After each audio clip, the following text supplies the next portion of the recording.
भरे जंगल के एक कोने में एक सुंदर फूलों से भरी वादी थी। इस वादी में कई तरह के कीट पतंगे रहते थे, जिनमें से तीन सबसे खास थे।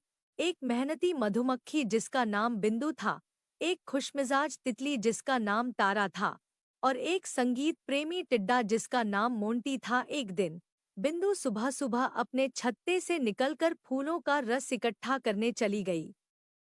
तारा अपने रंग-बिरंगे पंख फैलाकर फूलों पर मंडरा रही थी, और मोंटी एक पत्ते पर बैठा अपनी सुरीली आवाज में गाना गा रहा था। तीनों की मुलाकात एक बड़े गुलाब के फूल के पास हुई। बिंदु ने तारा और मोंटी को देखा और कहा, तारा, मोंटी, क्यों न आज हम तीनों मिलकर कुछ नया करें?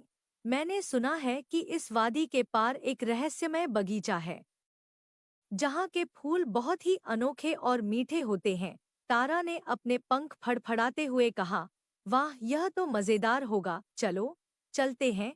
मोंटी ने भी उत्साहित होकर कहा, मेरा गाना उस बगीचे में और भी सुरीला लगेगा, चलो चलते हैं। तीनों ने मिलकर उस बगीचे की ओर उड़ान भरी। रास्ते में उन्हें कई तरह की बाधाओं का सामना करना पड़ा। कभी घने पेड़, कभी तेज हवा, और कभी-कभी डरावने पक्षी, लेकिन तीनों ने मिलकर एक दूसरे का साथ दिया और सभी बाधाओं को पार कर लिया। आखिरकार वे उस रहस्यमय बगीचे में पहुंचे। बगीचा वाकई में अद्भुत था। वहां के फूल न केवल सुंदर थे, बल्कि उनमें से एक मीठी खुशबू भी आ रही थी। बिंदु ने तुरंत फूलों का रस इकट्ठा करना शुरू किया।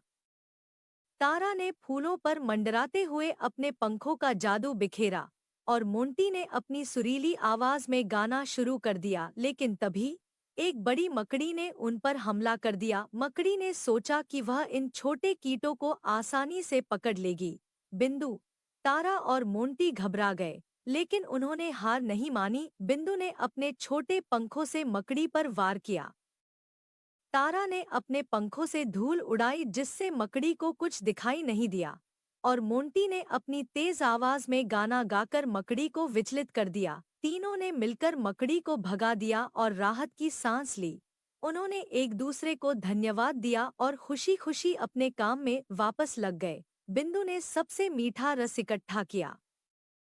तारा ने अपने पंखों से फूलों का पराग फैलाया, और मोंटी ने अपनी सुरीली आवाज से पूरे बगीचे को मंत्रमुग्ध कर दिया। शाम होने पर तीनों वापस अपने घर लौटे।